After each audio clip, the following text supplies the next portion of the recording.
এখন আমি ডিএসসিবি ক্লায়েন্টের মাধ্যমে ওয়ান কনফিগারেশন করব, অর্থাৎ মাইক্রোরিক রাউটারে ইন্টারনেট কানেকশন দিব। এখন চলে যাব প্রথম থেকে, এখানে আইপি, এখানে ডিএসসিবি ক্লায়েন্ট, এখান থেকে প্লাস, এখানে ইন্টারফেসটা সিলেক্ট করতে হবে শুধু।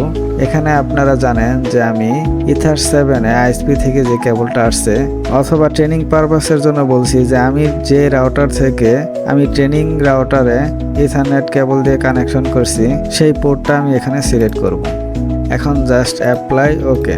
এখানে দেখেন আমার অটোমেটিক মেইন রাউটার থেকে অথবা আইএসপি থেকে আমার ডিএসসিবির মাধ্যমে একটা আইপি পেয়ে গেছে। এটাই হচ্ছে ওয়ান আইপি। এখন আমি আইপি থেকে ডিএনএস এ যাব। এখানে দেখেন অটোমেটিক ডিএনএস সার্ভার সে পেয়ে গেছে। এই কারণে এখানে আমার ম্যানুয়ালি কোনো ডিএনএস সার্ভারের আইপি অ্যাড্রেস বসাতে হবে না। এখানে আরো ইন্টারেস্টিং বিষয় হচ্ছে, এখানে দেখেন রাউট আমি কনফিগারেশন করেছিলাম আগে, কিন্তু এই ডিএসসিবি ক্লায়েন্ট ব্যবহার করার জন্য এখানে দেখেন অটোমেটিক সে ডেস্টিনেশন অ্যাড্রেস গেটওয়ে সে বসিয়ে নিয়েছে।